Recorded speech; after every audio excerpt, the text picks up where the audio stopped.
Oh, hey. There we are. Hello, everybody. I'm Shug. I am super thrilled to be able to open this event. This was actually my first ever marathon last year, and I had a wonderful time here. You can follow me over at Shug_SSB at twitch.com. I do a lot of this and a lot of Final Fantasy VIII. I hope you guys love this game because it is a wonderful experience of a speed game to watch. I'm Forte. I only run this, unlike Shug, and I'm really excited to do this myself. Yeah, I'm really... All right, I'm Wisely. I haven't run this game for a little bit, but I've definitely run it a lot in the past, and it's one of my favorite games. I'm super excited to be here. I guess if we're doing the plugs, you can find me at Wisely on any social media. I do Twitch and YouTube mainly. Can you hand me my coffee? Hi, I'm Snugglepug, Twitch handle SnugglepugHug. I was a top 10 Titanfall 2 runner up until a few days ago. The Ghost Runner world record holder bought me out, but Yes, they do. I have a lot of time in this game, and thank you to Midwest Speed Fest, and thank you Shug and Forte for allowing me this. That's a womp bomb for Snugs. I mean, yeah, while we were practicing for this race. Yeah. I think we're good to be counted in. All right, and with that, we're going to get into a lot of the tech and how the game plays while it's happening. We're not doing a whole lot of lead-in, so we can start in 3, 2, 1, race. All right, so Titanfall 2 is built in a heavily modified version. Here we of the go, Source Rifleman engine. Cooper. Because it's in the Source engine, Oh, hell. we have access Ship must to have a power lot cycled of the sim our- pod since last time. We'll have to It means that we have recalibrate access it. to a lot of the tools that you see in that kind of a speed run. And so in this case, you're going to see a lot of air strafing, where if you see the people arcing from side to side in the air, that's subverting the speed cap, and it's going to allow us to gain a lot of momentum and move very quickly. From last time. There is bunny hopping as well, but what we're going to use a lot more is slide hopping. We're going to explain the slide mechanic a bit later, but basically if you slide, we're not going to be losing momentum nearly as fast. And in fact, if you slide and then jump immediately, like we're seeing the players do right now, we're not losing any speed, and because we're doing the air strafing, you're actually gaining speed even down this tight hallway. You're going to see this a ton. It is what this run is built on. Yeah, you can see the very, very smooth movements. A lot of practice to get the perfect amount of slide, the perfect amount of movement to get just the right amount of speed. And here we're in a training gauntlet. This is with Captain Ty Lastimosa, more or less our mentor. We've been taken under the wing of him to graduate to a pilot. We are still Grunt Rifleman Jack Cooper. Here you can see both runners grabbing a little hidden rocket launcher that we're going to be using to boost. Yep. So technically, we mentioned this is the training gauntlet. Technically, this is taking place in basically a VR, or virtual reality. Because of that, we're going to use a lot of frag boosts throughout the run, but here, we don't even need to worry about not killing ourselves because we can't. So you're just going to hold on to the grenades, let them fly, same with those rocket boosts. Yeah, a lot harder than it actually looks. Oh, it's so hard. If you don't time it right, you get sent flying down. You got to get the right angles. You got to control the speed. For a lot of people, if they've seen any small chunk of Titanfall speedrunning, it is the gauntlet because you'll see Cash and you'll see some other people who've gotten some just absurd world records as you fly through this thing. What's next? Yeah, so now we're looking at another speed tech that we're going to be using predominantly throughout the game, known as wall kicks. So as you can tell, Titanfall 2 has a wall running feature. Walls have friction. We don't want to be on the wall for very long. So we're going to be jumping off the wall as quickly as we can. That actually conjoins with the fact that we have wall kicks. If you are getting off within 5 ticks of the game's update, you're actually gaining speed and not losing speed from that friction. So you're going to see these runners chain a lot of very quick wall kicks in certain sections and get absolutely insane speeds. Yep, similar to the slide hopping, how you want to be touching the ground for the least amount as possible. It's the same thing with walls, and in fact, there's also what's called firsties, which we mentioned if you jump off the wall within 5 ticks, you're not losing speed. If you're jumping off the wall even faster, you're actually gaining speed up to, I believe it's 8 kilometers per hour if you get it on the first tick. Yeah, so both these runners very close on the board. I think they were at 30 seconds on the board before this event. at least when they applied for the event, their PBs were within like 30 seconds of each other. And even like, even to build that up further, is that while practicing for this event, they have traded spots in that too, but still remained within 30 seconds of each other. Yeah, I think they're 22nd and 23rd. So this race could go quite literally either way. Not only that, but these two are good friends in real life. They knew each other, and I knew both of them before Titanfall, before speedrunning. So it's the friendly rivalry. It's the friend crew that's doing the throwdown, and now they're in my home state. Despite both meeting them in Philly, however many years ago. Yeah, and there's been a lot of trash talk, so I'm interested to see how this race goes and how it decides how the rest of our day goes.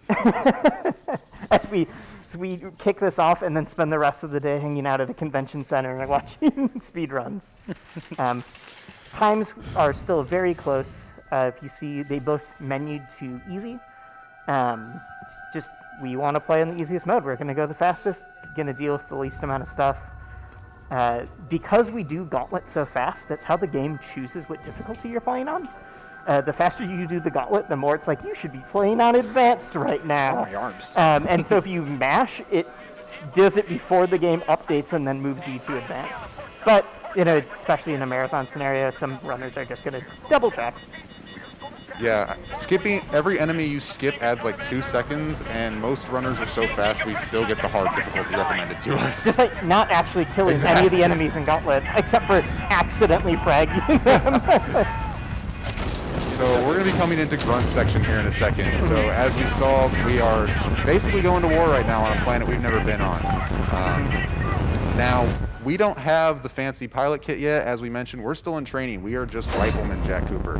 But we're going to get loaded up with a whole bunch of combat drugs, and we still have access to the slide boost, and we're going to get through this section as fast as we possibly can using just the slide boost. Yeah, I mean, that's really all we have access to. We don't have a double jump. We don't have anything like that. This section is one of the first times where even a new runner will be able to tell the difference between like sliding well and air strafing well and not getting it. You're going to see a drop pod. Well, if they do it right, you're not going to see the drop pod. If you're slow, it'll crash right into you. If you play the game casually, it'll drop in front of you, a very cinematic moment. Our goal is to never notice it. You'll hear it slide behind Forte right here.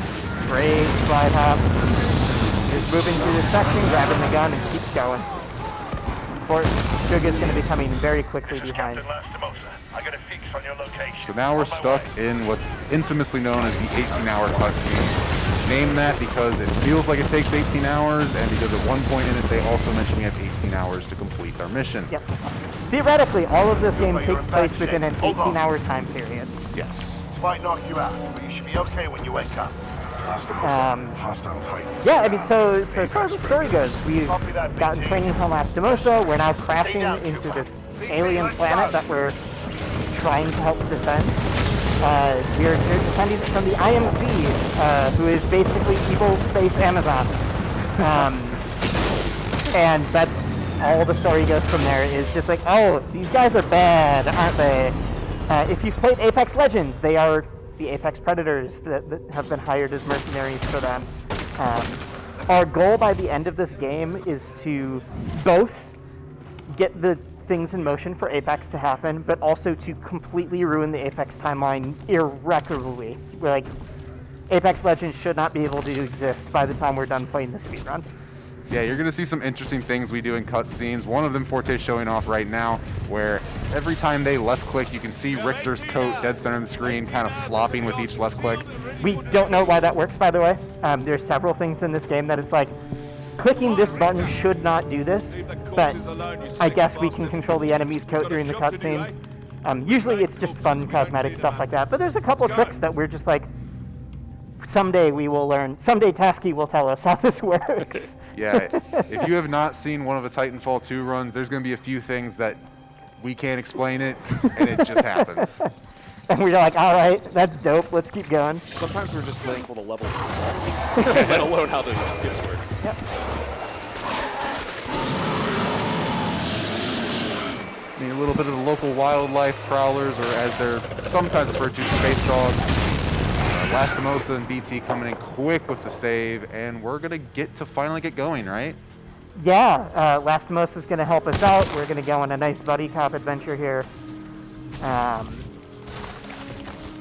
Forte is actually going to go and grab the weapon before the cutscene plays out. Most runners will get that and they'll route it in afterwards. It's a small preference thing. As long as you get to Lastimosa before the dialogue happens, you're good.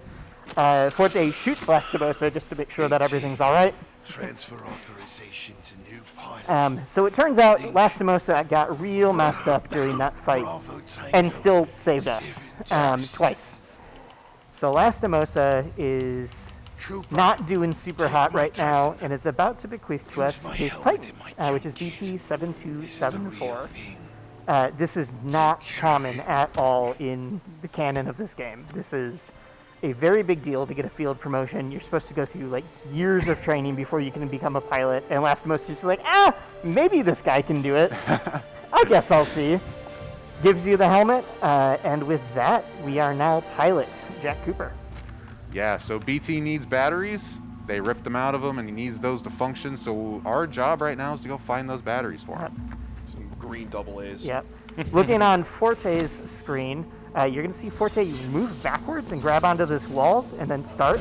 That's because with the UI stuff going on, the way that training works in this game is it basically it doesn't give you all of your abilities right away because it wants you to learn how to use them. But the thing is here is it's like, it's calibrating, and that's why you can't double jump yet. That's why you can't do these things yet. Not even sprint. Yeah. And the thing, we can't even sprint right away, which is why they grabbed that wall in order to make sure that we can get up to top speed as fast as possible. It is much faster to grab a wall and jump off than it is to just build up to that speed with a slide hop. Yeah, this is considered one of our most difficult levels. Hated by new runners, loved by old runners. The geometry... I love this level. It's one of my favorites. Geometry on this level is not kind to us, and because the entire first half is done without a double jump, it just makes the movement that much more complex. Yep. Very common running joke in the Titanfall community is that Respawn has decided to model every single pebble into the game, but also just won't mod, we don't have the geometry for a giant pipe that's sticking out of the wall. So there's times where you lose your slide hop or you lose something because you are not moving quite fast enough. Forte makes it through Death River just fine. Known so because this is a very difficult section, especially again for newer runners. Should get caught. It's okay. Coming up on Prowler Pad. Gonna have to avoid these Prowlers. Oh, gets a little slide off one, still makes it. Yep. Now that skips a right wall run. That's always the moment we're gonna get our double jump. That means we're able to just completely jump to the left wall. But if those Prowlers even get in your way, it's almost always dead. Yeah. This game, if you land on an enemy or another, an NPC, it often just doesn't have friction and you slide off of them, but you can't jump again yet either. And so you'll just see someone slide off and then never land. But yeah, as long as you get to that section at top speed, you will always get your double jump there. Forte's coming through with the battery, and we're going to get our first big slant boost in the game. Not quite. Yeah. Close. Is he gonna make cross? Okay, there we beautiful. go. Yep. That saves a bunch of platforming as well. Yeah, so slant boosts are another rollover from the source engine where if we are hitting a surface in just the right way, we are transferring vertical velocity and the horizontal velocity, which allows us to fly. I see that twice in this. Yeah, we're going to see that twice here, but that also applies to things like moving platforms. The way that the source engine maintains velocity and momentum's pretty wild sometimes, where you'll see a platform move up and we're going to jump with it and take all of our own momentum as well as the momentum from the platform. We do that quite a lot in this run, actually. Yeah, Forte going for a frag called Josh Frag, routed by Joshua. Not quite getting a great line there. Typically, you can carry the boost all the way through what's known as ravines here. This is one of our more prominent walking sections like we talked about. You're going to see a lot of veteran runners go very fast through here with the frag boost, but one little mistake and it feels like a snail. Well, and that's the difference between good runners and great runners, is that ravines, especially with those wall kicks. When you're new, wall kicks often are just they help, but it's not making a huge difference. As you're getting those 8 kilometers an hour add-ins, you will straight up in this one section save 30 seconds. It's just a huge time save if you're able to keep moving well. didn't die in the checkpoint, but he died in the first one. Oh no. Oh, I didn't even notice that. He was still alive when I respawned. Yeah. Should have got a pretty rough checkpoint there. Forte is coming up on the next battery. A lot of this area is just tight movement. We're trying to get through these areas as fast as possible. Straight up just mashing the jump button now. If you bump your head right, sometimes you just squirt through. And coming into the second battery as Shug takes its go at Ravines. Yep, with the way this game works, it is, even if you're, 30 seconds off of each other in the beginning of the game, it is very easy for these rolls to be quickly reversed. I think we're going to see a very tight run here. Yeah, there's a lot of big tricks that can go very wrong and lose a lot of time. And we hope it doesn't, but it can. It definitely can. Well-placed frag grenades by Forte there to clear out 4 stalkers, allowing us to quickly throw that in. Complete the null immediately. Please install the final And battery. we're coming into Power at full capacity. probably what is our most, not a lot of RNG in Titanfall 2, but One of the this is reasons the run is so good. yeah, but this is without a doubt probably our most RNG. Yep. Please embark. Because you think, even enemy AI stuff where you're trying to fight bosses, a lot of it is we are able to manipulate enemies to do what we want them to.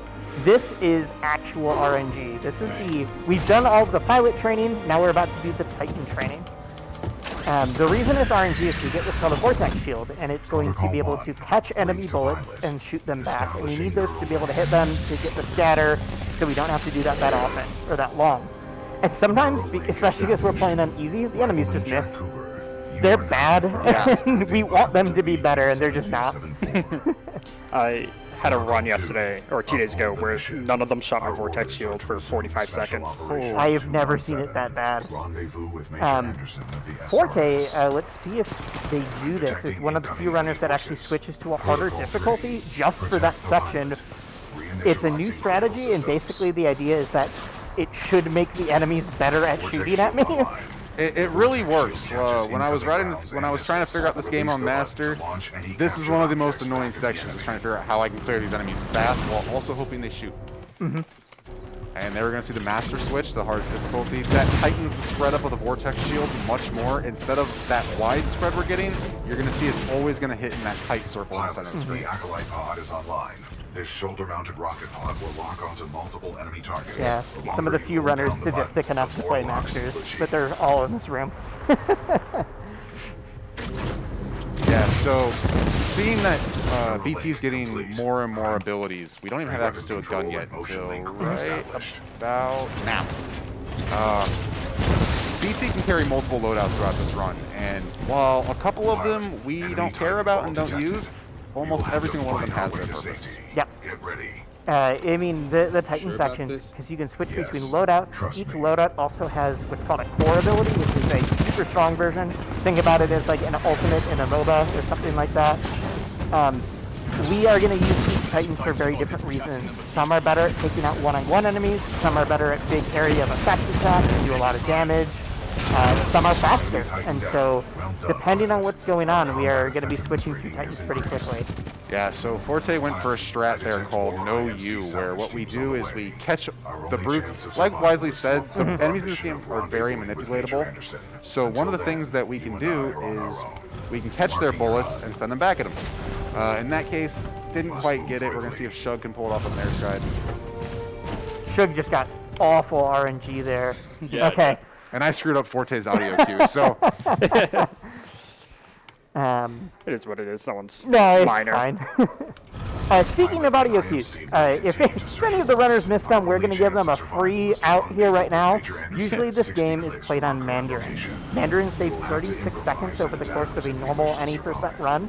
But because we're in a marathon environment, and we want viewers at home who have never seen this game to enjoy the actual story and kind of follow along with Space Amazon, we're going to be playing on English. It's just going to be a little easier for people at home to follow. Beautiful No You. There we go. That was great. So now we're seeing Forte introduce us to the Titan movement in the game. The Titan movement is not as complex as the pilot movement. We still have the ability to air strafe, but typically only when falling from a high area. And we have boosts that our goal is to time those boosts to the perfect times where we are using them to get the most momentum possible, whip BT around the corner, because he's a heavy boy, takes a little bit. Yep, take some momentum. Forte is going for early disembark. Got a little bit of a hiccup there, but didn't die. Nothing went too wrong. Probably with that hiccup didn't save time, but probably didn't lose much either. Yeah, a lot of the Titan sections come down to, because the movement isn't as complex, like you said, we do have airstrafing and we have the boosts. A lot of it comes down to the enemy manipulation, and so being able to get people to appear in the right spot, and that is by having DT lined up correctly, or looking in the right area, or different things like that. But our goal is to be a pilot as much as possible. For a game that was entirely marketed as a giant mech shooter game, it is pilots all the time if we can. Yeah, so Forte's entering what Sniper Canal. Named that because everyone here carries a sniper.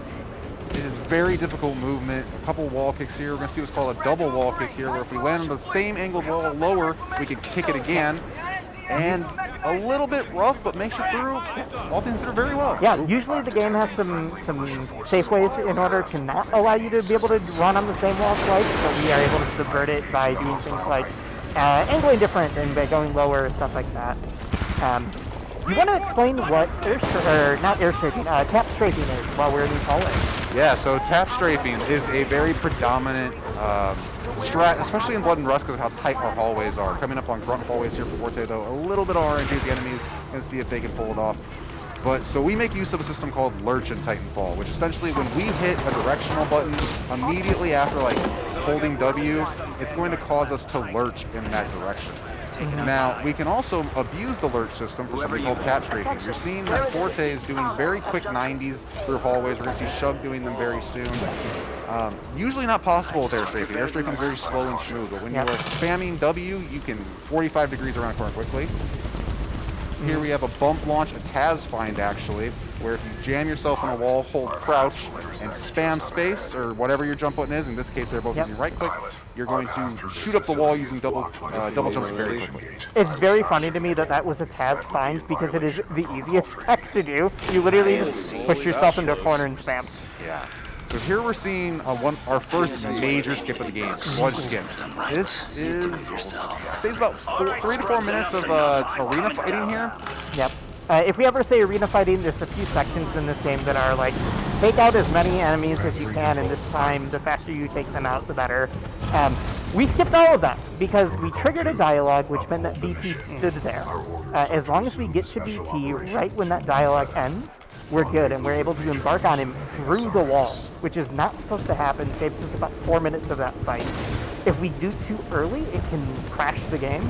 If you do too late, BT will run off, and then it could be anywhere from 10 seconds to a minute and a half of just wanting him to come back to you. Yeah. I thought I missed the button there, and that's why I doubled back twice. Oh, I was wondering what happened there. Yeah. Okay. Because BT didn't say anything, and I was scared.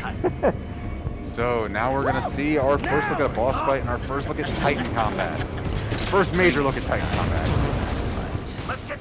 You're going to see Forte's using currently Tone loadout. We picked that up early on in this mission. Going to be switching back and forth between Tone and our original expedition. And that's doing what's called a reload swap, where the reload animation, is slower than just switching to and from the different loadouts and pulling the gun back out. Yeah. And like we said, the enemy manipulation, by locking on and by doing different things, we can get enemies way faster, because we locked on to 2 enemies, but we're going to spray our missiles into one, that kind of thing. Let's see, good sludge skip from Shug, falling right behind Forte here. Waiting for the dialogue, exactly. We want to wait for that dialogue to finish, or else you can just totally crash the game. If you miss the button, it will soft lock when you get to the boss, because Kane's just not in the room then. Yes. So let's get not too simple. Seems simple enough, but any error in movement can cause a lot of issues. Yeah, there's a lot of times that pipe you're just not supposed to be able to do that. Even if I'm out of practice, last time I booted the game up to do a couple of quick runs, I just kept getting caught on that pipe over and over again. It is a lot more precise than you realize. It's a lot of invisible walls right there too, on Yep. both sides, and the sludge waterfall will just kill you sometimes. Yeah, the game doesn't want you to be able to do it, but it also doesn't really try to stop you. That's how a lot of things are in this. So the story here is that now that we've defeated Kane, we have grabbed his helmet, and his helmet we've grabbed the mic pack off of his helmet, his comms. And because of that, we're now going to be able to listen into what all of the other mercenaries and the IMC are saying as they're trying to track us down. Yeah, so currently Forte entering ITA 1, Into the Abyss 1. Into the Abyss, as world record holder Brian Otto would say, you're not on a real run until you're out of Abyss. Yeah. So this level, not super complex. It's pretty much entirely Titan movement up until the very end with a very brief amount of pilot movement. But we are managing our dashes like we mentioned earlier very precisely to be dashing at just the right areas. Like you're seeing Forte dashing whenever they're falling off a ledge. That way we can hold that dash speed all the way down, no ground friction. It's not also just about dashing as much as possible, but it is about hitting specific level triggers at the right time. If you see all these moving arms, because we're in the middle of a factory, we really want to be able to hit some of these at just the right time so they don't kill us. And coming up here, so we can get a really cool skip called wall skip, where because we triggered it at just the right moment, the wall's going to push us super fast through the hallway. Yeah, you're going to see Forte had to take a stop there. Always happens. Going to time these boosts. Get in front of that wall right there. Oh, just barely misses it. And that's all right. We would rather not get hit by it than die, because if you die, it sends you so far back. Yeah, so geometry in this game does have a chance to just kill you. We usually try to avoid it. In that case, it's just too fast for us to do. So now we're going to see one of our major BT loadouts throughout the run, Scorch. Scorch does massive area of effect damage and single target damage to just absolutely melt these three Titans. Yeah, that flame shield is designed to be if someone shoots you, it melts the bullets before it gets to you. It turns out that's very hot, and it will also just shred through enemies. Yeah, and then Titanfall players discovered that war crimes are very fast. Yeah. It's one of those game design things where they're like, this is a defensive move, and we're like, it is the best offensive move in the game. Yeah, so here's the very little bit of pilot movement throughout the level. We're going to grab a button to activate that. BT's going to actually get caught. We're going to hit a button and fall all the way down into the crevice below. Yep. Because we've hit the button, the game's like, all right, you've beaten the level. Now follow this very slow-moving platform down. And we're like, yeah, but we beat the level, so the death floor is gone, and the end level trigger is down there. So we're just going to go. Yeah. So now we're entering the probably most hated level in this run. Most hated among speedrunners, we'll say. Most hated among speedrunners. This level is very, very cool from a casual playthrough. It's such a cool level, but it is turning around to grab a helmet. It is a hidden auto-scroller. Yeah. Because we are in a factory and we're moving around on the moving factory platforms, we can only complete this level as fast as the fastest platform, which is why you will see. Even if we die, it doesn't, as long as you're not going to a load screen, not losing that much time. None of this is necessary. Forte's just having some fun. There are some cool things in this. We're going to see a thing called Cold Spice Route, which a lot of people think is out of bounds. It's not. It's just some geometry that's on the wall. We are taking it because it is fast, or it's not faster, but it is less likely to kill you. And it's more fun because you get there early. Yep. You just get to the landing platform early. 1 second. All right, you see Forte get launched there. Doesn't carry that momentum, but that's the example of if you are on a moving platform and it throws you, you carry all the momentum of that platform too. We're going to see a really cool skip called, or not skip, but a trick called Dome Launch at the end of this level, actually, that utilizes that too. Yeah, so coming up here on Cold Spice, nothing complex, just jumping off the wall to these little hidden geometry out here. We're going to use that to run around basically the whole level. This is one of those things, it's like Respawn. Why did you model all of this? Why is this actually climbable? But also, because you did model it, why is it just not accurate? There's not even a collectible out here. There's no reason to be here. Yeah, there's no reason they put that in the game, but and they we did. still can't skip cutscenes. Oh, I could have gone and saw the Nessie, at least. Oh, true. There is one out here, and it's probably the only reason why there's collision. That's actually probably accurate. Respawn loves their Nessies. They're in Apex, but they were in Titanfall first. Yes. Now we're at the loading dock. We have beaten that platform that I was talking about, the fastest one here. So now we're just waiting. It's a little bit safer to wait if no one else is with us, so some runners try to take out everybody. Some runners just cloak and hide. It's up to you. Let's see if Shug can get a cool momentum launch here. Again, it's not necessary. It's just swag, but we go for it. Swaggin-Os. Come on. Oh, Okay. Almost gets there. Not the great boost. It's a good launch, but if you do that right, you can get all the way. There's an area, a way that doesn't use Gold Spice as well. That's just, it is mind-blowing to see. Yeah, a route called Swaggin-Os. Yeah. Platform velocity. Taskinos are primary glitch hunter, skip finder. Yep. Has been in the community for years. If there's any type of skip that we look at and go, this is very technical, we probably Taski's know probably the person who did it. Yeah. And we probably, if not, we know how to explain it because Tasky understood it. Yeah. Just the funniest part about that is that runners will see it and be like, that's so cool, that's so fast. And we're like, it's the same speed, it's just really hard. It's the same speed and you're 5 times more likely to die through it. All right, Forte has lined up here. We are going to see something called Dome Launch. This is a quick breather before one of the, not a hard trick, but it feels like one of the most important tricks. Because you are at the end of an auto-scroller, and you know that you either are going to get your normal time, because there's one trick at the end of an auto-scroller, Yeah. or if you miss it, you feel real bad. This trick, Because you're like, I got all the way here, and then I lost time on an auto-scroller. this trick is nothing Stay more. away from me. Yeah. Oh my god, they're everywhere. Shug is trying so hard not to die.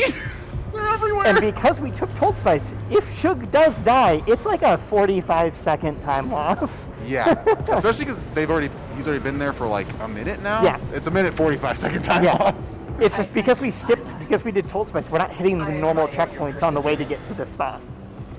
All right, so watch Forte's, this is called Dome Launch, that uses that momentum that I was talking about. There we Oh, double jumped a little early. Oh, it's all right. We got a good backup here. Yeah, so typically if you do it right, that launch will carry you all the way to the platform with the trigger on it.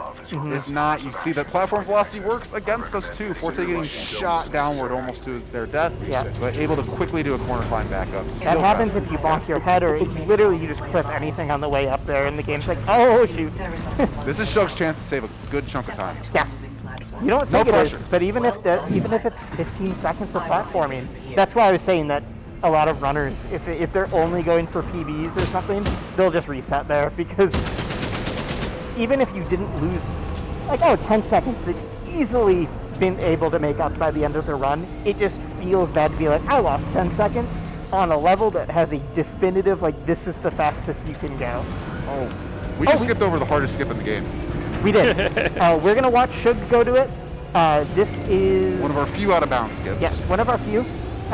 Apparently, before I started playing the game, this skip was much harder. And then during a GDQ, a Respawn employee was like, so that thing that you like did a lot of work to do, there's an easier way, and but didn't tell us how. Just there's an easier way.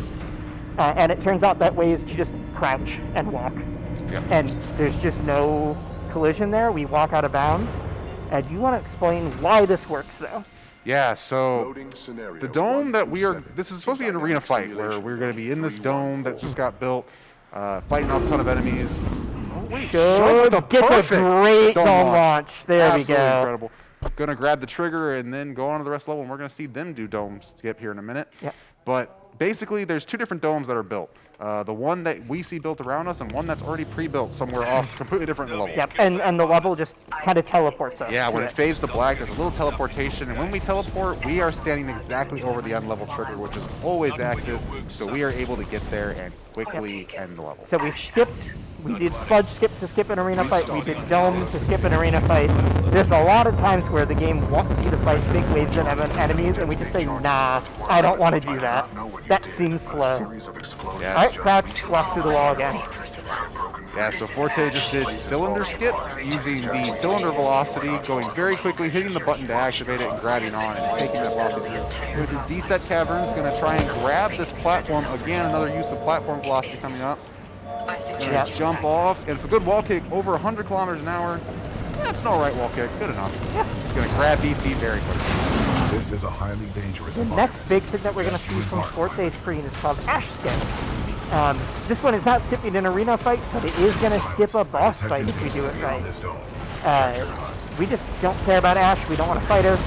That seems slow. So we're going to wedge ourselves into a corner of a wall and then disembark. And because the game doesn't know where to put us, because we can't have an area in front of us, it puts us on the next platform or the next ground that's big enough for us to fit on, which is out of bounds. And from there, we walk a tightrope, we go around the boss fight trigger, and then we go to the end of the game trigger. So we're going to see Ash skip on Forte's screen, we're going to see Cylinder skip coming up on Shug's. Yep. So we know we're out of bounds because we got that Hall of Mirrors effect. Yeah, not the worst movement in the world, but when you're learning this game, can be very, very disorienting. A nice hoverless by Forte, not needing to use their hover ability to get up. Shug missing Cylinder skip. Yeah. Have to take the slower, casual route. By casual, we mean we're still air strafing, we're still doing everything, but the intended route. Yeah, exactly. So now we're going to see Forte do another disembark flip to get through a visible wall there. We're going to hover over the gap, grabbing on top, and Abyss 3, like Abyss 2, the end level trigger is always active. The moment we touch it, it's going to go ahead and move us on to the next level. Yeah. Interesting thing about that skip is that if the boss fight is done optimally, it doesn't really save us any time. It's just we would much rather not have to get the world's most perfect boss fight every time to do it. So that's going to be a lot more consistent for us. Shug using some custom movement right now to make up for the fact that the cavern got there a little bit late. There we go. That's how this game is. There's some speedruns where it's like, all right, if I do the same thing every single time, it's going to work. Titanfall 2's got a lot of like, all right, I need to make up because this thing didn't quite happen the way I wanted it to. And so you really have to think on your feet and really understand how movement works in this game. Yeah, so we're seeing on Forte's screen Effect and Pause. Without a doubt, probably from a casual perspective, the most popular set of levels. There are so many video essays that have been made about this level. Yeah, so Forte is kind of stuck in a little bit of an auto scroll here. They're going to try and grab triggers as fast as they can. Going to pull a nade. This is one of the nade boosts that saves a ton of time if done correctly. That's an okay nade boost. Not perfect. Enough, but Oh no, but then gets caught there. So we're I not... say, never go for the wall. Not worth it. So if done right, we would have been able to take that momentum all the way to this this trigger here. We see that Anderson is stuck on the floor. Don't question that, it doesn't make any sense. We'll explain why that doesn't make any sense later. But if you've noticed, the world has been changing around us, and that's because we are actually traveling back and forth through time, through a facility before and after it was destroyed. Yeah, so the construction of this level is very unique. So they are two identical maps built above and below each other, where essentially all that's happening is whenever we're time traveling, we're just getting teleported up and down to the different time zones. Up and down, but it keeps your momentum, it keeps everything, so it feels like you are just fluidly moving through the game. Yeah, which we are able to abuse a bit. Forte should show off time stop, which we will explain that, but just basically the trick works and know that one level's above, one level's below, and right now we're just stuck in a little waiting screen. What's Forte writing? What is Forte writing here? Midwest Speed Fest. There we go. We're just kind of waiting. This is a dialogue moment. BT's gonna throw a street pole up at us. We're gonna use the zip line. We're taking out the flyers right now. Yeah, a little bit of exposition we're getting here is that Anderson was given a special wrist device that allowed him to kind of stay in the time zone without losing himself. And right now, we don't know where that is. We know it's on the other part of his body, so we have special operation. So the issue here is that Anderson, we saw his helmet was stuck. What are we supposed He was to stuck do? on a floor. Our mission has been updated. Floors don't change when you travel through time. He got himself stuck on a floor independently of all of the time issues, and the game just doesn't explain that. Remember that the pilots are elite. The ring structure. The elite pilots, he got himself stuck in a floor that didn't move when time moved. Especially because the way they built the levels, his head and his lower part of his body are not even, they're completely offset. Gotta be an easier way, BT. I will work on it. Forte actually grabbing the zipline a little early because they started up higher rather than down below. And now another waiting period before we get to probably one of the coolest tricks in the game, again found by Brian Otto. Faster than light. faster than light, named such because it is one of the fastest velocities you can get in the game, but we are literally using lasers to do it. The game doesn't like it when two things are like occupying the same space, and so the lasers are going to come on, and the game's going to be like, you shouldn't be there, and teleport us away. That is not teleport, but it will shoot us out. If done right, we are going to be able to take a huge thing. I'm going to be quiet for some audio cues. There we go. Yeah. Not quite fast enough. Yeah, so Forte wasn't able to get the lineup there. The lineup's pretty exact. If you're too far off, you're going to get shot in wrong directions, or you're going to get completely moved over because you can't be in the same space as those lasers. A little unfortunate there. Yep. And honestly, slowed down because if they had done it too fast, but not quite fast enough, you can soft lock there. Where that gated area, it looks like, between the timelines. Because we're not controlling that. It's just going independently. If you get there, you have to like reload a checkpoint. Yeah, so we've grabbed Anderson's little wristwatch here, and we're going to get the coolest tooltip in all of gaming history. Press best button to time travel. Press mouse button to time travel. It is wonderful. So now all those time things that was just happening independently of us, we are going to control. And that's going to lead to some of the coolest, not just movement in the game, but using that movement and knowing like, all right, I need to swap here so that I can bounce off of this thing that isn't in my current timeline. And it's just one more layer on top of the really dope stuff going on. Gets a big nade. Now we're gonna get to right here. That's not even like, doesn't save that much time, but it's a frag and so we put it in.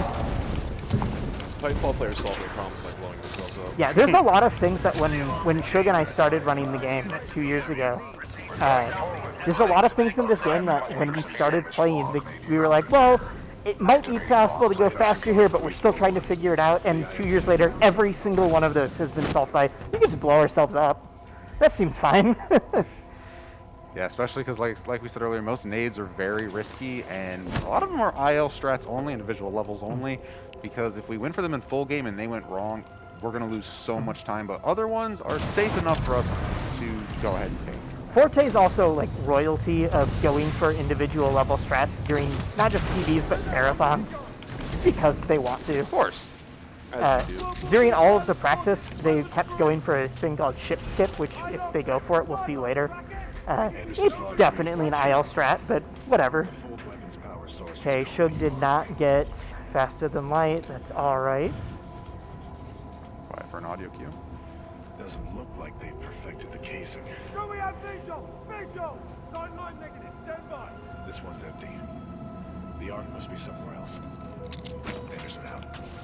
Yeah, so another nade boost. Good timing on the door open. Going to carry that into Hell Room. Hell Room's named such because it is one of the I gotta hardest point this out, individual Anderson smacks his own butt here. Does he? Yep, right there. Okay. I'd say Hell Room because one of the most difficult levels of the game, or sections of the game. It's also just bright red and looks like hell. Yeah, there's a lot of different ways through this room. Forte taking the slower strat without the nade boost. The nade boost is incredibly difficult, and again, can lose a lot of time. Yeah. It is one of those boosts that's like, you got it. You saved 5 seconds. You missed it. You lost like 30. But it looks It looks very cool. Let's see if a trick's coming up called Snuggle Slide, developed by my Don't friend say here in developed, the it was couch. found. Found? I can't do it, but I found it. No, it was trained and developed and tasked. Nah. Yeah, you literally found it on accident, which is even funnier. Yeah, you're going to see that Forte hit a button, you're going to see Shug go for the same button. I just thought the button was shiny and thought it was cool to hit, and landing on the bridge was just extra, and then one day I just got shot down that hallway. Yeah. Which doesn't make sense because the momentum of the game always throws you in the direction. This time the bridge moves the opposite way and the game's like, guess you go forward now. Yeah. Okay, cool, we take it. Yeah, our Taz gets up to about 300 kilometers an hour there. Yep, I mean, then- the best runners will be able to take that speed, not just to the door, but all the way through. Arc's energy signature. Yeah, so now if we're hitting the third level of effect and cause, or the shortest one of them, Bridge to the rings. pretty easy. We're going to see a little bit of that manipulation of the level that I spoke about earlier. You're going to see Forte try to switch time periods and hack at the same time. What's happening is that they're switching time periods because they're interacting with the console. They're getting pulled back into the time period they just left, which is why you're seeing we're getting teleported out of bounds right now. Hold on, I have an audio cue. Sorry.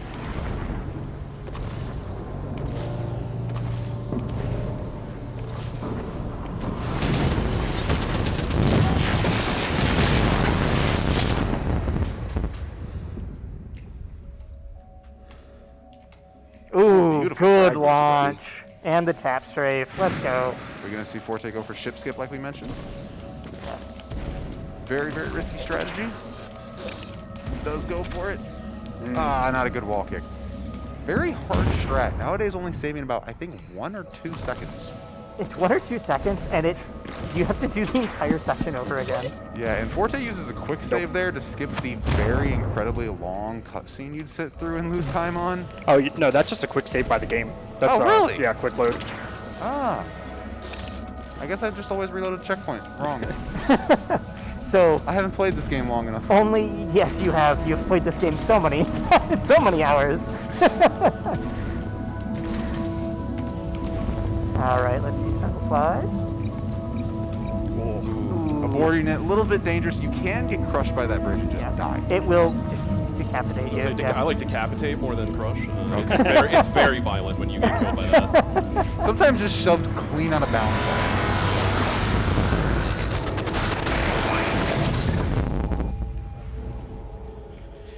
Whew.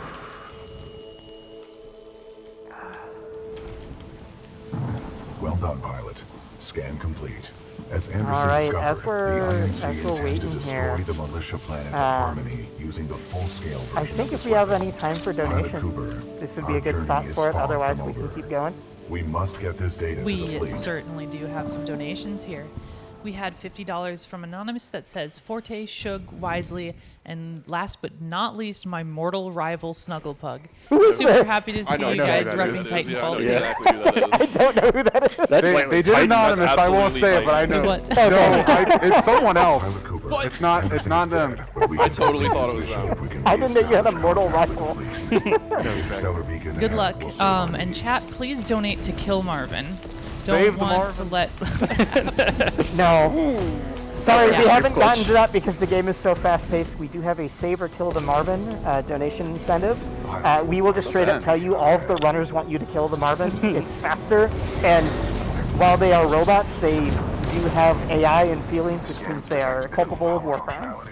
Yeah, y'all should vote to kill the Marvin, because if we save him, we make him stop. We have time for one more. Yeah, we got one more. Cool. We also had $30 from Wojo42 that Wojo. says, "Yeah, let's go, lads. Hashtag Project Plus Game." Oh, yeah. Agree. Yeah, so we just saw Forte cleaning through Beacon 1, going through Poisonous Fog here, fast enough where we don't die, but very close. Essentially what's happened there is that there's a bunch of enemies attacking the bunker, and we decided that we're just going, even though BT's going to tell us you can go clear them, Forte a little too fast on the embark, you're going to see a crash. Again, one of the things that kind of can happen if you go a little too fast. Got to wait to embark. But we essentially clear out the enemies before BT even tells us to, which allows us to skip a whole ton of dialogue and a whole ton of waiting. Yeah, the game has BT start to tell you to clear them out, and then when it realizes you've done so, it just moves on to the next thing. Blast doors are open, pilot. I'm going to assume we're going to have to decide if we're going to kill or save the Marvin. But the beacon was hit hard. Probably. We'll be waiting here for a sec. We got about 30 seconds, 30 minute and a half here. Yeah, and so we got some dialogue. I recommend we help eliminate these stalkers and then make direct contact with the militia riflemen. Captain, what is the status of the beacon? The power is shut down. We've lost all control. Yep. So right now we're being told that the beacon, which they're trying to use to let everyone else know that they're in trouble, is out of commission. Generates And power up to 5 megajoules. luckily, we are the only persons who can help fix know what it it is. again. Can you repair it? So we're about to try to figure some stuff out here. Yeah, and then after this we're going to move into the most popular IL Titanfall 2 beacon. Understood. It's one of the trilogy of levels that makes up our Pilot's Challenge, which is a speedrun category, but it is basically just, we took the 3 most pilot movement heavy levels and threw them together. This is where we need to know whether we're saving or killing, or this level is where the end of that, and we'll need to know. Yep, we will need to know very shortly if we're saving or killing the Marvin. Marvin Delta 7-3 Zulu, please report Sector Bravo 7. It's great to have a pilot. 2 to 2.5 minutes of intense to-the-wall movement. Pilot. This is where all of the wall kicks, the air strafing, the tap strafing, everything all is coming together. If you need assistance. And Forte's going to go for something called Kill Room Skip here too. there's another smaller arena fight where you're supposed to kill, I think it's 7 enemies. It takes a little bit of time. Instead, we're going to grab a rocket launcher and then shoot ourselves over a deadly gap. Because that seems safer. It's a very hard 13 seconds. Okay, we're going to be quiet for some audio here.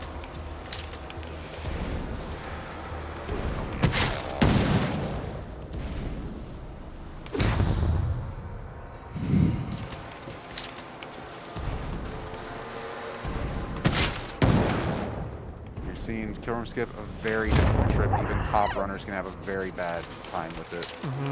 If you get it, I think it's within 2 or 3. If you get it within 3, it still makes up and saves time, but at this point you've committed. So, deep breath. Actually, Forte was hitting these great in practice for them. Yeah.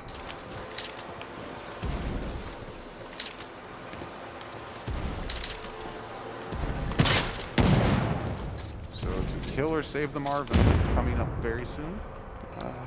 Yep, it looks like Kill is going to be taking it this time. Let's go. Let's go. To Anonymous, you get your payback this time. Yeah, you're like the only person who... I know exactly who it is. Well, I'm saying, like, I know that 3 of the 4 people here right now are all very much Kill the Marvin. Well, because I like killing PBs. Oh, you're sadistic. Okay. I can't stand to see them make the sad face on their little screens. So they're better Yeah, so dead. They're better dead than I don't have sad to for see like their sad 5 face when seconds. they're dead. The only good Marvin is Pathfinder. oh come on. All right, because of the trouble Shug is Forte's been totally caught having. up. Yep, because of the trouble Forte was having. Oh no, because Oh, no. runners get stuck on kill room skip. Who gets kill room skip first? I almost got it without the without the damage boost there. They have both done this beautifully at practice. Yep. This game, because it is so precise, because this is, I think for both of these two, the first time they're doing a marathon in person, everything's, all the nerves There are coming we go. together. Forte That's the damage boost I needed. Oh my god. There are a lot of So nerves. 2 to 2.5 minutes of pure intense gameplay. Now 4 pure intense gameplay. Yeah. I mean, yeah, we're not going to sugarcoat it. That was rough, but Forte claws it through, and now we have a very close one. If Shug getting it way Yeah! shorter, so still behind, but makes up a ton of time. Yeah. It's going to be hard for either of them to TV off of that, but this is going to be a much closer race now. I cannot see what just happened there. I got hit by the fan. Oh, shoot. Okay. Yeah, so our goal here is to go on an invisible wall just below this fan. We're blown away. Gonna kill the Marvin. Woo! Marvin's dead. We grabbed the outfield. You guys win today. I should have been donating. Too busy commentating like an idiot. All right. Shug also does have to kill the Marvin, so let's see. Bam. I didn't even see the explosion. He just kind of fell over. Yeah, hit the Marvin directly with it, doesn't explode, just knock it. Oh, really? Yeah, they have 1 health. A slight sneeze will kill them. We're gonna see heat sink skip from Forte here. We're gonna, instead of going through this room a little bit slower, we're just gonna jump over this gap. Shug's gonna go for a different rendition of that coming up very shortly. Saves a little bit more time of softball heat sink skip. Saw them doing it in practice when they do it today. Oh, pulls up the softball. Forte went for this, but avoided it. Aborted it. Yeah, Very okay. safe. Good call. Yeah. It looks easy, but this is one of the more precise, like, you need to have your air strafing down, you need to be able to... it used to be a lot harder too, but we've also developed no lurch tech so that we're not pulling off the wall, and so you're able to get a lot smoother. Yeah, so we just saw Forte went for it, so I'm going to go for called fast fans. They're going to carry all this frictionless speed, but they're going to try and hit the wall. Both runners getting a little stuck on it. That wall kick is very difficult. Yeah, Oh, because you're why- moving so fast and you have to get that kick at Is that just the right not? moment. That's a fast checkpoint, isn't it? Yeah. Yeah. Every time I do that. Every time I do Yeah, that. so we wisely mentioned no lurch tech. We talked about lurch earlier. Lurch is not good. We want to avoid it. It loses its Unless we're speed. tap scraping. Unless we need it for a different reason. Normally we want to avoid it. So no lurch tech was discovered very recently, which allows us to, if we hold 2 buttons at the same time, typically like A and D or W and A. So like the runners, when they're double jumping, are actually holding A and D at the same time. And that's completely negating all lurch. Yeah, and that's within the last year that we've started doing that.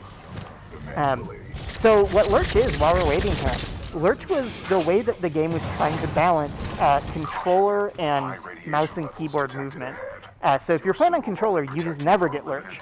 So you can't tap strafe really in the same way, but you are getting all of those no Lurch stuff, and if you Lurch, you're losing some of that speed. And so there's drawbacks.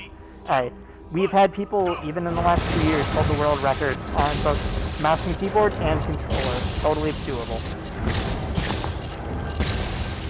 What? Yeah, I was just about to say that. We also have some time for some more donations. We have maybe like a minute or so. Sure thing.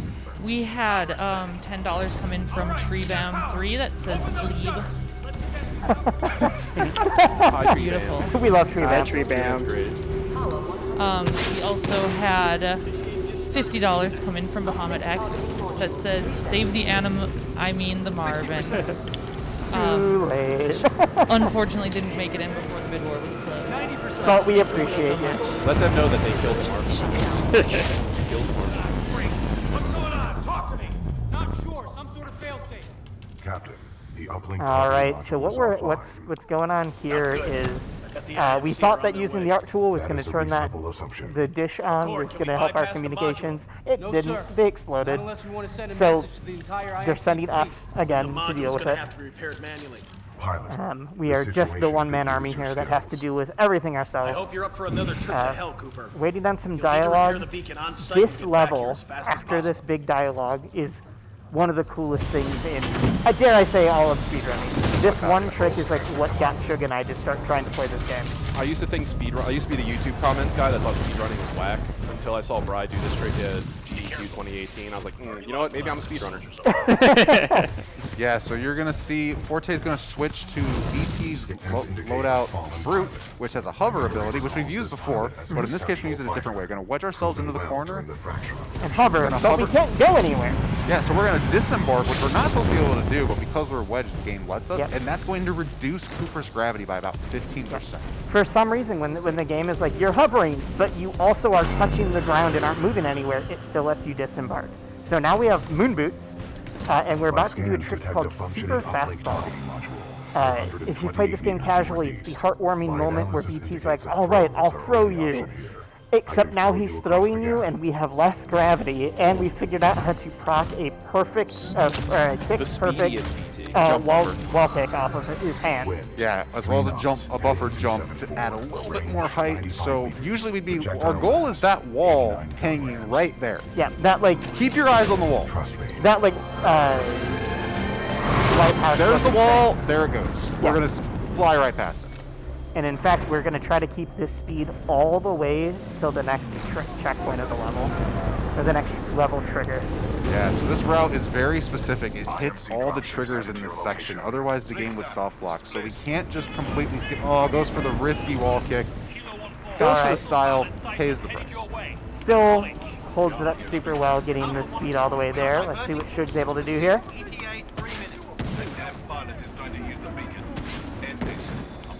One of those very difficult tricks.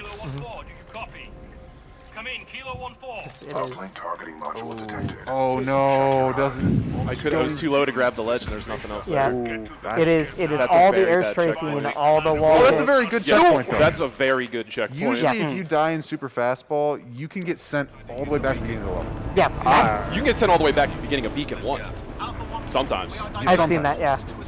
It doesn't happen The game often. is very confused often about like, you hit the level triggers, but not these checkpoints, so we don't know where to put you. Get to the beacon now. Yeah. So now we're going to see another use of damage boosting coming up here soon that we're going to see twice in this level. Grav Star boosting. Grab stars, which a lot of people find a little bit easier because. Check your HUD. Let's wait 1 sec. Alright. Take a backup route. Bonked. A lot of people find easier because it is a timed explosion at that point, and you can watch it grow and start to get bigger. Pilot. So yeah, we're gonna grab Star Boost. We're gonna use another one in a second now that we've installed the module into the dish. And this is gonna hopefully allow us to do a route called Zipless. We're about to do some really cool platforming, and our goal is to carry enough speed all the way through in order to totally skip a big zipline section. Yeah, so Forte just threw it off the ledge. On It's not edge, yeah. there. So we're going to go for poverty zipless here, a setup trick. Instead of doing it on the fly, we have a setup for it. I have the speed. This is a very difficult backup. I almost always die doing that backup. It's hard. It's possible. It's so hard to make it up. All right. Shug does he have Going the speed? too low. Neither have the speed. I think Shug is going to get the backup here, though. Oh no. I don't have the speed again also. Oh no. Okay, Shug gets the backup. They are neck and neck Forte right now. gets the backup the second try. Yep. Unfortunately, Shug has 2 grab star boosts. Forte has this is the problem with this section if you're not doing zipless. Boom boost movement is incredibly wacky to be. Yes. Nothing has ever stressed me out like not having insane speed on this section. It is the most stressful thing I've ever done. It's one of the weirdest things where taking speed through this section actually makes it so much easier than doing it normally. Yeah, it's... So if we'd done it, if it had been done, if the trick had been hit correctly, we would have been able to skip this entire zip line and just shot ourselves over to here. Yep. No shade on not getting it. It is a very hard trick. And now we're going to be in the one major fight with the infinite spawns. We are sitting on expedition loadout or original loadout. We're going to shoot the guys inside of that ship before they come out and run around. Thank you, Smitty, for finding that. And we're just going to go ahead and infinite spawning enemies. A little bit boring, but our goal is to clear them out as fast as we can. Try to convince the game to end that infinite spawn. Yeah, we basically just have to take out enough for the game to be like, all right, you fought. You can just let BT, his AI, handle it themselves, and we can go up to the top, but that is a lot longer than also how we can take him out. Yeah. We're about to skip a huge platforming section by just climbing up a wall. Not even a trick, it's just wall jump between 2 walls over and over again. To the point that I forgot that platforming section was in the game until I watched someone play casually recently. The last time we practiced this, we actually all forgot. We forgot to mention it was a because trick we all just was like, oh, this is normal. Yeah, we forgot to mention that it was a trick in the game because it feels so normal to be like, there's 2 walls near each other, better skip it. Yeah, so Forte's got a bass drop in the music. That's going to result in a little bit, another buff launcher, but it's going to end the fight. They're going to climb up this wall, like we mentioned, completely skipping a pretty awesome timing sequence. Basically, now that BT's figured out he can throw us, he's going to abuse that everywhere. Yeah, BT's like, oh, I threw you and that worked. Let's throw you like 6 more times. BT thinks it's the sickest thing ever. He's like, whoa, I can toss this guy? Wow, we're pretty in sync. Oh man, they're within seconds. So now we're replacing the module in the dish that's going to allow us to communicate with the militia.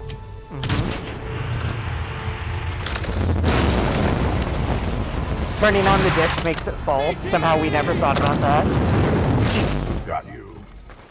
Somehow BT catching us from that height doesn't rip our leg clean off. You'd think it would either rip your leg off or do the like Spider-Man catching Mary Jane thing of just like, oh, your back is just I can't believe gone. we didn't get Gwen. Oh, is it Gwen, not Mary Jane? Yeah. Yeah, so coming up here, we've got our next boss fight and manipulatable Titan fight.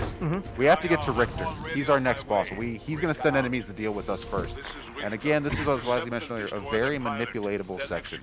These spawns are going to be the exact same for both runners, assuming they as do long as they do it manipulation. right, yes. Yeah.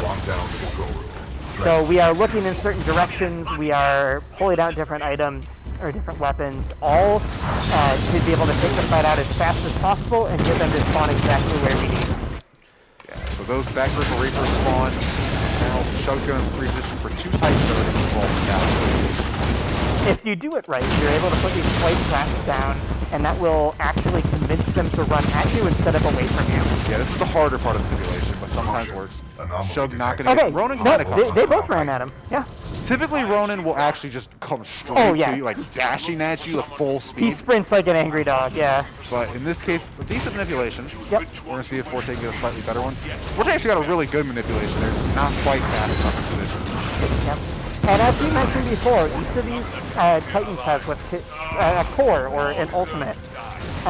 And a lot of the fights that we're doing are trying to build up core at the right time to be able to use it at its maximum ability. Yes. And so we got enough core to, as soon as the Richter fight starts, All right, here we go. You actually saw Richter was getting shot at by turrets. Steps out of his Titan. We're just going to let him chat. Not a big deal. We want to hear the villain monologue. Yep. You'd think more villains would monologue if they realized that they were totally invincible while they did it. Yeah, so Show's going for another Disembark clip. He just took out Richter. We're going to see Fortress take out Richter very quickly with Ronin. Shug went for a Disembark clip known as Elmo clip, found by Next Racer, named after their little mascot profile picture, Elmo, where essentially we disembark clip inside the bunker. Usually we have to wait for this door to open, and that's going to save a little bit of time, and it's going to result in BC teleporting immediately to Captain Cold. Because the faster BC gets to Captain Cold, the faster he'll talk, so that teleportation. Yep. I think I might have messed up my DPI. I mean, but as far as calling it the ammo clip, I had never seen that trick before practicing commentary for Yeah, this very race, recent trick. because it's so new. And as soon as you guys were like, yeah, it's ammo clip, I was like, oh, so next found it. Like, okay, I know exactly who that is. Ever since the discovery of using BT to like clip through walls like that, that's another thing that people have been scouring the game. Like the grenades like blow themselves Yep. up. They've tried to find so many different things now that we can like clip through or get around by using those BT embark things. Yep, I imagine that in a year that we're going to see even more stuff like that. Oh, honestly, over the last year, I can't hear this, I don't know if you guys talked about it, but over the last year, this game's evolution has been absolutely insane. Yeah, we did. It is so much that has happened to make this game faster and faster. I would like a good way for me to like when I think about it is when I started this game, top 15 was like 123 gated, and now that's like barely top 25, right? I don't even think it is top 25. But it's like the game has just evolved. It's so crazy how good everyone is now. Every time I check in on the Discord, there's so many new runners and so many new tricks. It's very cool to see. And we have more tutorials than ever, so now's the time to get in for you guys. They're actually working on an entirely new tutorial series, but we have 3 already for beginners, advanced, things like that. Yep. As far as the community support, this game has so many people that are putting so much time into making it even easier as far as tutorials and training resources, and huge shout outs to Fizzy for basically like turning our certified good dude. Yeah. Fizzy has just turned our live split into like God mode, where just everything happens. It's so good. I'm just checking to make sure I didn't mess up my DPI really fast. Okay. We have some time for some more donations if there are any, because we're about to get a big dialogue. Yeah, of course. We had $10 come in from Viz that says, man, who could have done that $50 donation that killed Marvin? Knew it. He's still mad. Dang, we all threw shade at Titan and it was Viz the whole time. We're sorry, Titan. No, I'm fine throwing shade at Titan. That's also a good point. I'm pretty cool with it too. We still love you, buddy. Anyways, Snuggle, my eternal friend, may you one day atone for saving Marvin. I also want to mention, if I have a moment, that we have our next donation goal currently open, and that's for Yakuza Kiwami 2 to eat ramen. And we are currently sitting at $10 out of 100 raised for that. So if you'd like to donate towards something, get those donations towards that. I love donation goals for games that I don't know. It's like, we want to, I'm like, I don't know if that is in real life or in game yet. This is like one of my favorite donation goals I've seen too. It's to eat ramen. Yeah, it's like, I don't know. So good. I hope the runner has to eat it too. Alright, while we were getting those donations, we landed in what you might think of as like, hey, that kind of looks like D-Day. It was literally called internally Titan D-Day. That is what the devs refer to this as. It is one of our biggest Titan fight sections. Our goal is to take out these enemies as fast as possible. We have to take certain ones out because we know that our team can take others. And once we get to the right point, Sarah, which is our, oh my gosh, not commander. Is it commander? Whatever. Commander Sarah, yeah. Our commander will then follow us. The worst woman in the militia, ironically. Yeah. Yeah, without a doubt, the worst. Yeah. We say that because this is secretly an escort mission. Yeah, so they're just trying to clear out these enemies as fast as possible. That will allow that line right there, pilot here with me. That's going to allow us to go on the next section. Except the problem here is that Sarah will sometimes just stop. Sarah is the most aggro person in history. And if you leave like an ant on the floor, sometimes she will just be like, nah, I gotta kill this first before we keep moving on. Yeah, so you're not... Sometimes there's not even a person there. Yeah. Not only is she aggressive, she sucks at her job and takes ages to kill anyone. It's one of the escort missions where, like, in a lot of other games, it's like, oh, I need to make sure this person lives.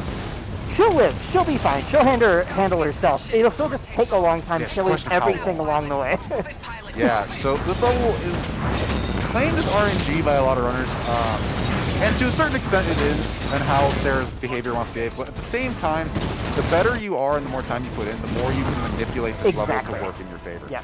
This is one of those levels that separates a good runner from a great runner.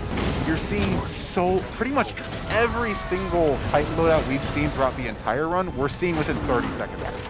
Like, it is constant switching between loadouts for different reasons, different sections. This is the section we're talking about. Sarah, come on! All the enemies are dead. Sarah's just staring at me. My Sarah actually beat me to the elevator. Yeah, she was right there and then decided to just look at the wall. One of my more recent runs, she ran up to the elevator and then turned around and ran back. I've seen her. She's done that to me before. Yeah.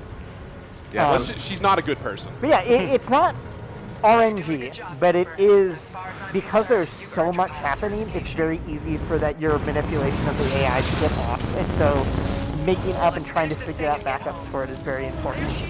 We are seeing the core version of Ronin, which is a Titan that takes all the good things about being a robot and just like, how about I throw a sword at people and have a giant shotgun.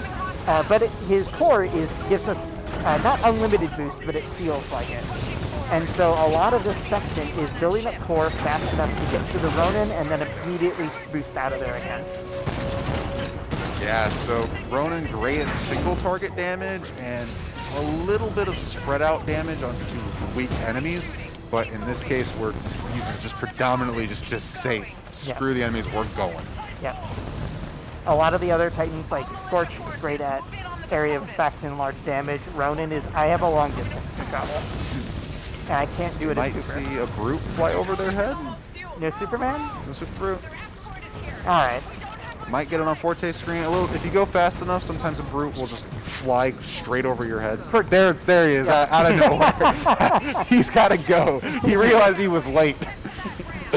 The game does a lot of silly things, even in cutscenes, where it's like, oh, we didn't expect you to be here so fast. I had a run recently where he didn't quite make it to it, and he was just standing at the top of the ramp, and I was so flabbergasted. I just walked into him and was like, what are you doing What here? is this? Yeah.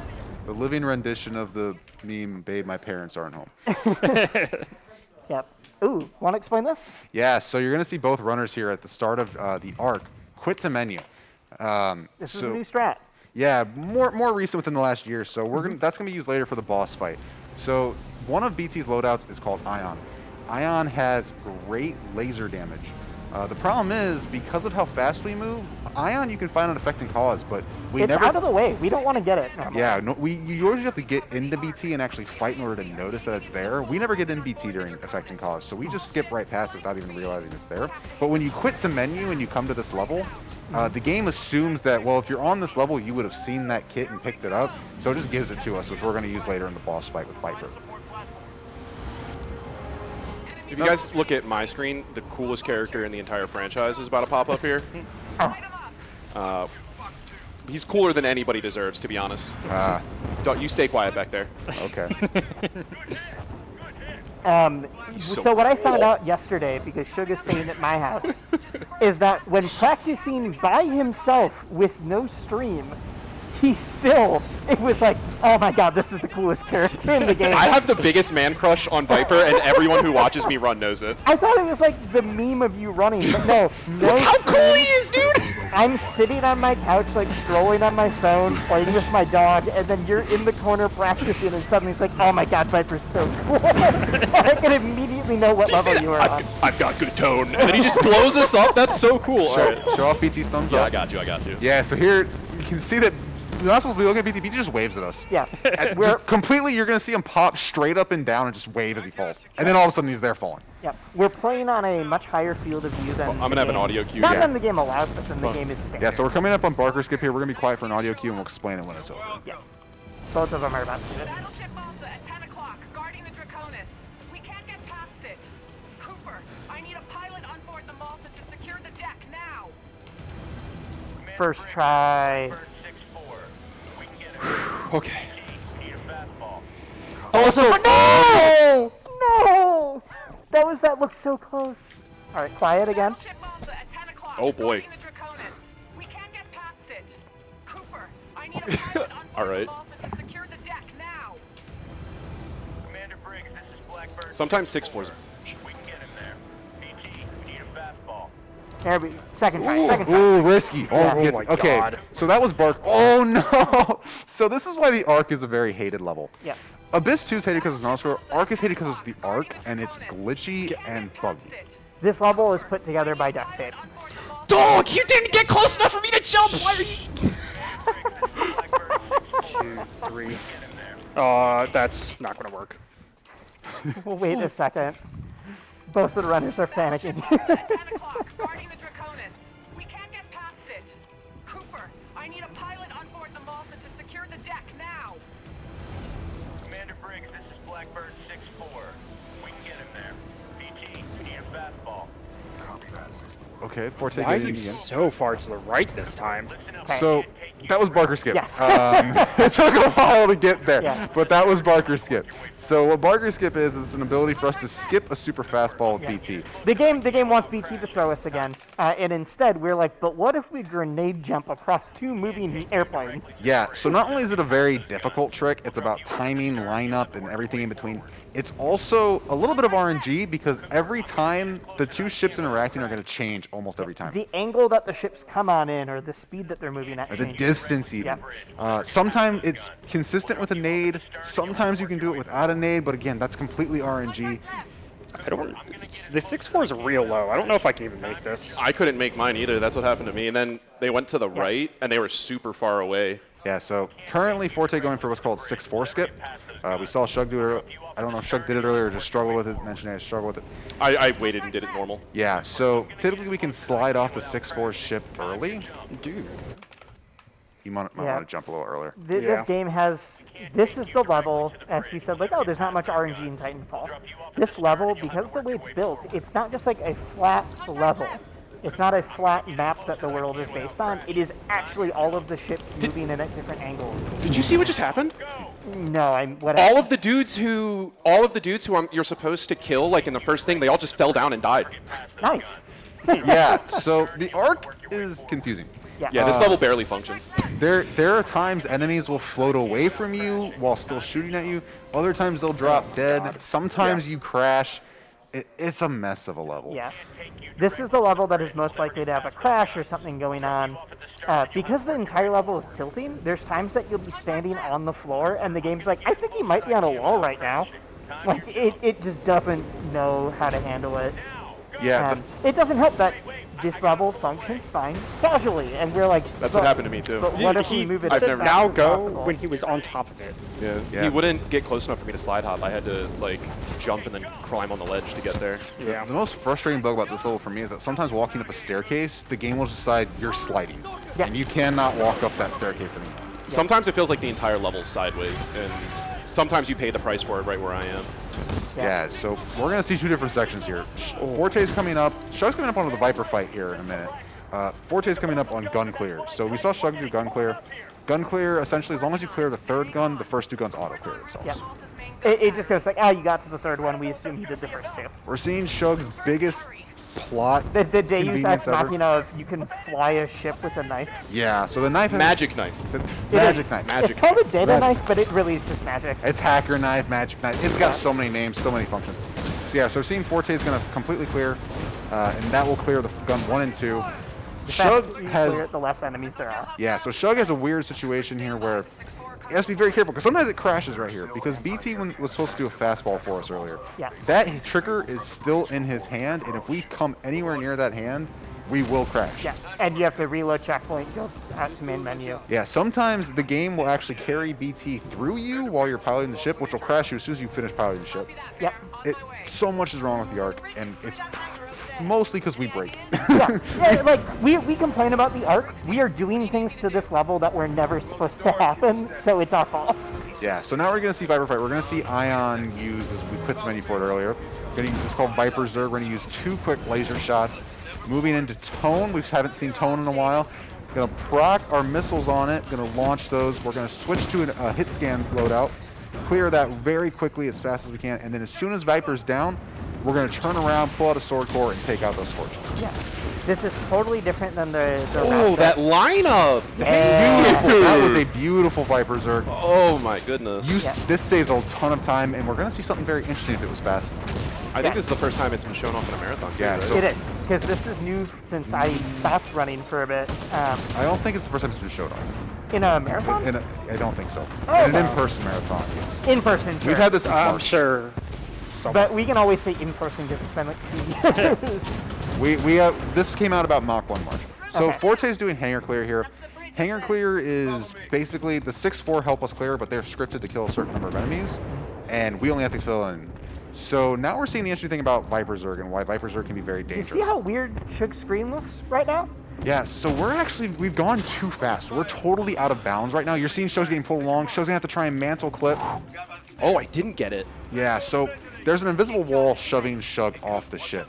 Essentially what Shug has to do is they have to get to a mantleable spot in just in enough time and mantle at just the right moment so that invisible wall is not going to shove us off the map. Yeah. Shug doesn't get it first time, gets it second time beautifully.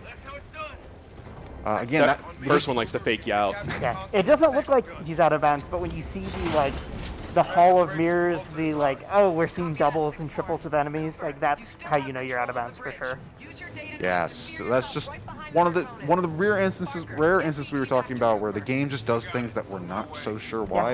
Yeah, we went too fast, and the game's like, I guess you're out of bounds now? Yeah. Okay. So now we're going to have a little bit of a waiting period. We're going to be grabbing the Ark, the biggest mission of this level, the thing that the Apex Legends were paid to defend. We're just going to take it. Ready to transfer control to pilot. While Forte moves on to Viper Zerg as well. Yeah, the Viper Zerg strat, as we mentioned, is a lot fast. It's so much faster, but it is a lot scarier. You are a lot more likely to die during the fight by doing this because you're not taking out the Titans before you take out the boss. Yeah, so these Scorches can do a lot of damage Yeah. very quickly if you ignore them. We've talked about the ability that our Scorch has and how it does so much damage in the area of effect. They have the same thing. It's Yeah. the exact same thing. Yeah, the Flame Core we've seen multiple times where we're doing massive damage to loads of enemies. Sometimes they both do it at the exact And you're same just dead. time. You're just straight up dead. Yep. And other times, again, the Arc helps us, and those Flame Cores disappear the second they're used. So sometimes it helps us, sometimes it hurts us. So Forte having a little bit of a slow Viper Zerg here. Grabs a battery just to keep himself a little safe. So Viper is hard to hit. Viper is really hard to hit. In our last practice race before we came here, Forte and I both lost like 2 minutes on this fight. It was... Yeah, so Forte's reacting a little bit differently to the slow Viper Zerg. One of the things we get used to is just reacting to what's going on. Not a lot of good backups for what do I do if something goes wrong. It's just what do you think's fastest. Right. Copy that. Board the Draconis and secure the Ark. We'll prep for transfer. Cooper, ready for fastball. I also have a lot of strong opinions about Barker just kind of, or not Barker, Cooper kind of just pushing the arc into BT's insides. Yeah, so we found out earlier in Infected Calls that the fold weapon and the arc are capable of just absolutely destroying massive sections of area. Like planets. Planets. Planet Yeah. size. Not just like, oh, a field. And essentially that ammo that they have for it is we just push it. We don't know what it's made of. Probably radiation and cancer, Yeah. but we touch Yeah. it. Let's just say the Cooper's Cooper probably- bloodline is He's over. probably dead like 3 months after this. Yeah, Yes.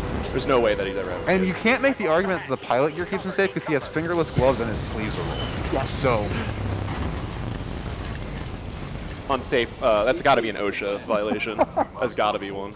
so we're coming into another interesting cutscene here. So we can see that we are being interrogated by Cupid Blisk, the head of the Apex Legends. If you played Apex, you've seen him in the trailers. I believe he's in the very first cutscene when you open the game. I don't play Apex Legends, so I'm I not play sure. it, but it's been so long since I have seen that opening cutscene, so I don't remember. So we're going to see Blisk do a couple of very, very interesting things here. First off, you're going to see him just teleport and slide. He just slides. Again, we're playing in a higher field of view than we're supposed to. We're not supposed to see some of this. We're also going to see Blisk Gone under the ground. come under the ground. We're going to see Blisk Unit is too large do to a carry. cool little martial arts flip and then as soon as that flip's done, which is a very unnecessary martial arts. Oh, there's no reason to do it. Like BT, you're gonna see BT comes nowhere near him. And as soon as he does, if you watch very closely, in between, I think the grunt's legs, you're going to see Blisk just fall through the floor. Yeah. And then you're going to see Blisk's body just slide off screen. Yep. It's all the stuff that, like, if we were playing in a normal field of view, it would be fine and we can't see.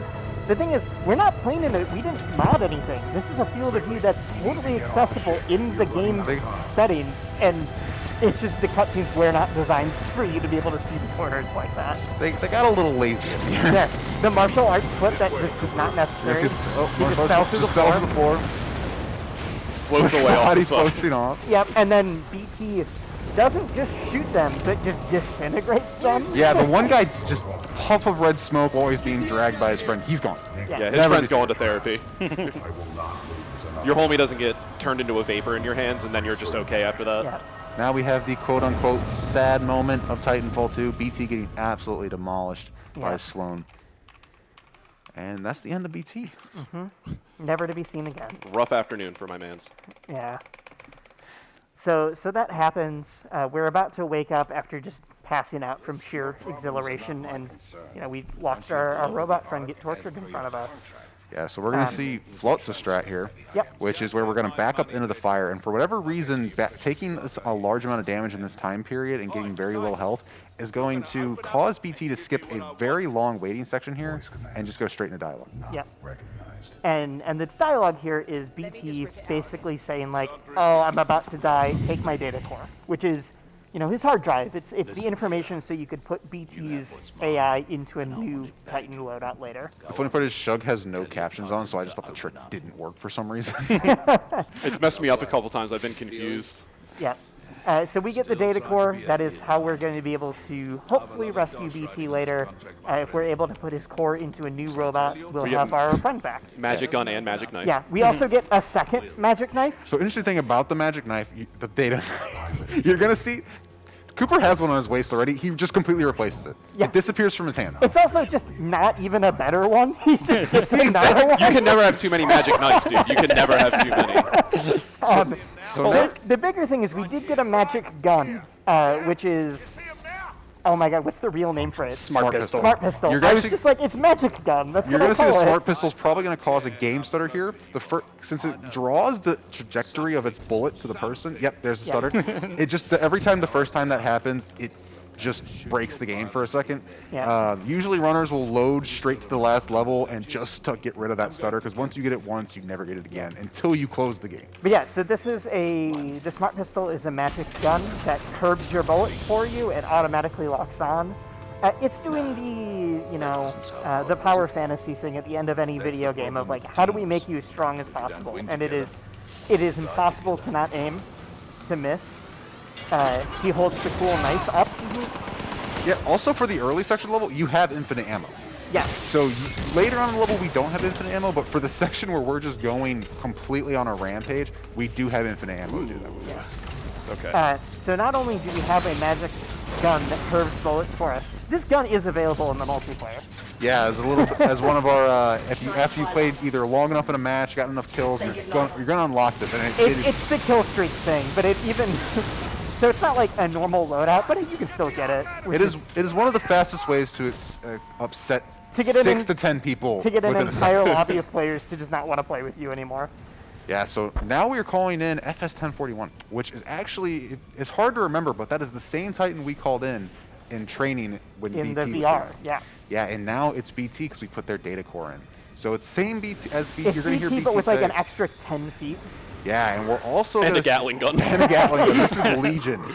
Legion used to be a very never actually touched. We would immediately switch off Legion, never see it again, because it's the last level. But we found recently, I discovered that it's a little bit faster because he has a power shot that will go through multiple Titans. It does about 20% core per Titan you hit, And because there's usually anywhere from 3 to 5 Titans lined up in a row, it's a very fast core build, which immediately, as we did earlier, straight to Ronin, screw all these enemies, no cool fight scenes, we got places to be. Shug is shaking his head no because he didn't get the fastest version. That is still significantly faster than the old strat, even if you don't get it. I had a good lineup and I missed. It's not much faster because the problem is though that the other strat is very RNG dependent. Right, it's more consistent. Yeah, so this is still RNG dependent, but considered more consistent. Yeah. So now we're gonna see there's a door here. For some reason, now there's not a door there. No hitbox at the top of it. Yeah. We used to do RNG manipulation or attempt to do RNG manipulation where we would hope BT would walk into the door.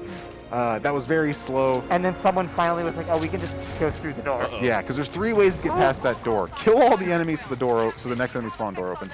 Hope BT or one of the enemies walks into it, or just skip it. Yeah. And skipping it is by far fast. Very dangerous though, because it can crush you. Yeah, it can crush you. Also, BT has whatever health you have. So if you took some damage, there's times where BT will die and get blown up here. Well, you have been out of BT for a long time. Because we get to this door though, and BT's fine, and the game assumes that we have him with us, it will just immediately put us back into the Titan. Yeah, so we don't lose any time not leaving BT behind. It thinks that that's going to be a big walk with your Titan to the end, but it's faster to do as a pilot, so that's what we do. So now we're coming into our last boss fight, Sloan Fight. Sloan Fight is a highly optimized Titan combat where we're going to be timing 3 different cores at exact moments to clear out as much enemies as we can. Mm-hmm. Like we said before, all these Titan fights are about enemy manipulation and building up core at the right time, and for being the final boss of the game, it is fitting that this is using all of the skills that we've learned, not just from the normal game, but from the speedrun. Yeah. So our goal here is to kill Sloan as fast as possible, not only because it's a speedrun, but because we're going to again see one of those weird cutscene issues that we run into. There's going to be, hopefully, if it's done fast enough, 2 interesting cutscene ones. One will always happen, assuming the runner makes no mistake. The other one is up to a little bit of game RNG and runner skill. The faster you go, the more likely it is to happen. Yeah. Yeah. So we're gonna manipulate Sloan to spawn over on the left here. We're going to kill her off. It's actually a lot easier to do this on English, I believe. So. Really? I think so, because I think she died. Oh my god. I definitely didn't get pre-charge now. Oh no! What? You could die during that? Yeah, the brute. I didn't know you could die during. Oh, and it crashes? Oh no! And my DPI got messed up too. How far back did that So that's going to restart Sloan Fight. Yeah, that'll just restart Sloan. At the minimum. So this is Forte's chance to catch back up. I can't tab back in either. I can't go click on it on the... It won't let me. I can't move my mouse. My mouse won't go past, like, whatever this is. Oh, no. Yeah, I can't. I've never seen this issue. I haven't. Did the entire thing crash? Is that really good? Never. There you go. Okay, you're back in. Okay. All right. We have got... This is definitely race marathon luck right now. We've had a lot of crazy things happening. So, Shug didn't quite kill Sloan off fast enough, which resulted in Sloan having just enough time to put enough damage. And there we just do leave 1 enemy alive, because they don't have to die, and that enemy got just enough damage off on Shug at the last That second. one enemy that you left alive is like, all right, it's my shot now. I kid you not, there was about half a second left on that little mini cutscene. Oh, yeah. I didn't even know that enemy could kill me. And in if you that got to that, situation. you are fine. With spoilers, Shug was setting up what is called Andy Shot, which is you're going to trigger your Ronin sword core right before you start pulling on the machine. And for some reason, the game doesn't know how to do both of those at the same time, and we're going to see one of the weirdest, coolest, random cutscene things in the game. And I'll let the game show that because it is very cool, and I want it to be a surprise for people that are not used to it. Shug's having a little bit of a rough time in this Sloan fight. Forte is he's a little bit ahead though, but if Forte does this fight correctly, we might see a sync right at the end. Yes, this is extremely close, folks. For the first in-person marathon race ever, I think? I believe so. Yeah. In person. Yeah, yes, in person. Not the first race ever, first in-person race.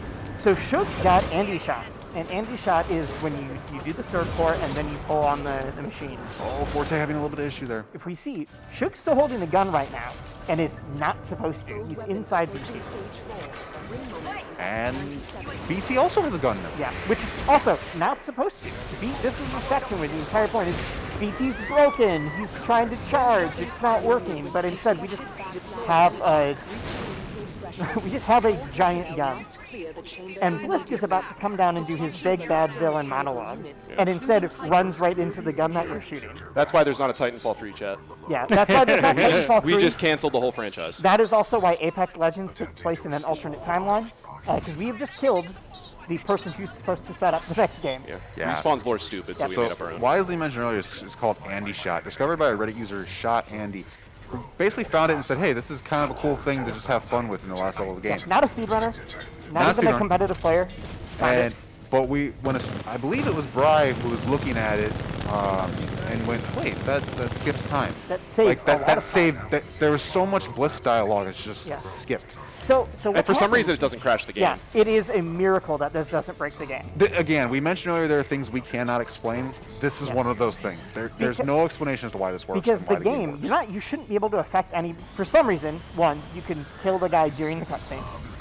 Two, the game recognizes he's not here anymore, and so it doesn't keep playing his dialogue. But you can see it's trying to pick him up. Yeah. Everything that's supposed to happen happens. Yeah. But the game recognizes he's not here anymore, so we don't play the dialogue. But that doesn't totally crash the game either. It's very confusing. Yeah, so usually if you can do this fight fast enough, we get something called pre-charge, which is another cutscene breaking thing, where you're seeing these yellow lights power on. If you do this fight fast enough, those yellow lights are ready to go for you, and it saves about 9 seconds. Unfortunately, neither are getting fast enough, so we're not going to see that today. If I didn't die, I would have. Yeah. I don't even know I could die there. So BT at this point is like, hey, you're the only one that can do this. I'm going to save you by doing one final super fastball, which means that in the course of about, for us only a couple minutes, but in the course of his day, in probably a 1 hour period, BT has died twice. Yeah, it is a rough afternoon for our dude. We're entering the last section for Shug. We're going to be hitting Shug's time in about 30 seconds or so. This is called Escape, a very trigger-based end level. A couple of different strategies based on runner skill here, but for the most part, the strategies are pretty straightforward. And coming up, Shug going, not quite going. Oh, this is part of the platform velocity can really mess you up here. Did I die? Oh, I did die. Oh no, is that? No. Are we gonna? I don't know where close. where's the checkpoint gonna be? Yeah, it's gonna be. Oh. Okay. Man, I wanted something cool here. Sometimes that checkpoint brings you back to the beginning, and I thought we were gonna have a perfect sync. Yeah, so just hitting triggers. It looks really cool, but just hitting triggers.